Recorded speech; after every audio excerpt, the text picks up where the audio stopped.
une option, c'est un contrat dérivé qui permet à l'acheteur d'options de bénéficier de droits d'acquérir, soit d'acheter ou de vendre le sous-jacent. Donc les options peuvent à la fois, les options c'est le principe du warrant, sauf qu'on peut aussi bien acheter une option que vendre une option. Ça peut être à la fois un call ou un put. Donc l'idée de l'option c'est d'acquérir le sous-jacent ou de vendre le sous-jacent à un prix déterminé lorsque l'on négocie le contrat à une échéance donnée. Alors qu'est-ce que le call et qu'est-ce que le put? Quelles sont les différences? Alors un call c'est une option d'achat.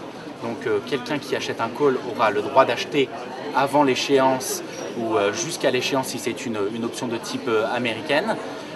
Tandis que le put, il aura le droit de vendre l'option définie au prix du strike qui a été défini lors du passage du contrat. A contrario, le vendeur de put sera dans l'obligation d'acheter le sous-jacent au prix défini lors de la conclusion du contrat, alors que le vendeur de call sera obligé de vendre le sous-jacent à un prix donné.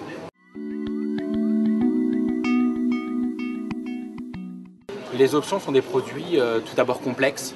Il faut noter qu'il y a la notion de volatilité et de valeur temps, donc, ce qui en font des produits complexes et très avantageux et très intéressants dans leur négociation.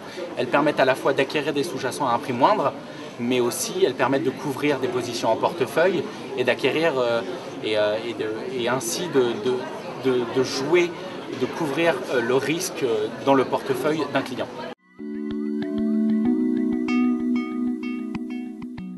Les options sont composées d'éléments très importants tels que l'échéance. L'échéance, c'est à la date à laquelle expire le contrat.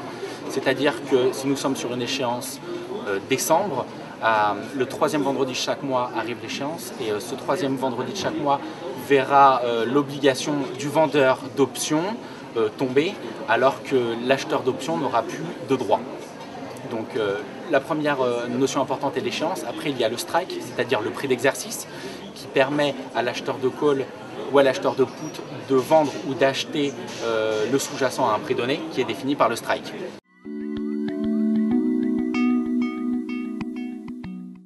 On peut très bien interagir sur des options sur action, sur indice, sur matières premières. Donc, il y a de nombreuses options qui sont disponibles chez Bing Bank, donc de nombreuses options disponibles directement sur le site internet.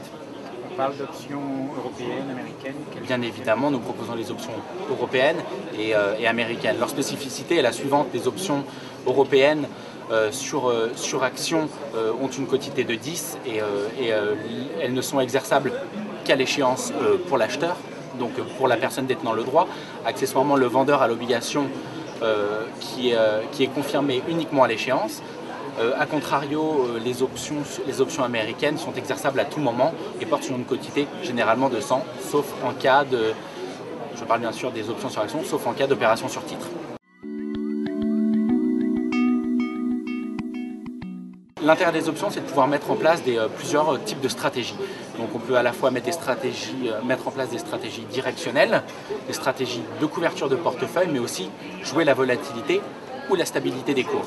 Donc des exemples simples pour jouer une hausse ou une baisse du sous-jacent, ça serait pour la hausse d'acheter un call et pour jouer la baisse, acheter un put. Nous pourrons aussi dans cette même optique de stratégie directionnelle, pour jouer la hausse, vendre un put, pour jouer la baisse, vendre un call.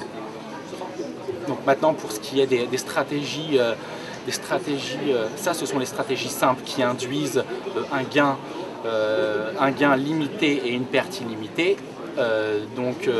Ça c'est pour les vendeurs, contrairement aux acheteurs qui ont un gain illimité, une perte illimitée. Mais on peut aussi mettre, dans le cadre de stratégies directionnelles, en place des bull call spread, bear call spread, bear put spread ou bull put spread. Ça permet de mettre en place des stratégies directionnelles, soit haussières ou baissières, selon la tendance et le scénario qu'on anticipe sur le marché.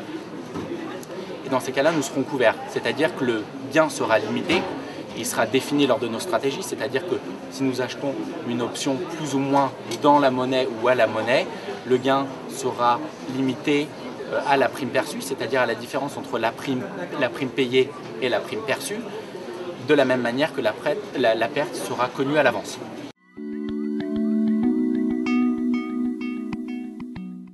Quand on veut se positionner sur des options, que faut-il suivre? fondamentaux du marché, mais aussi l'analyse technique.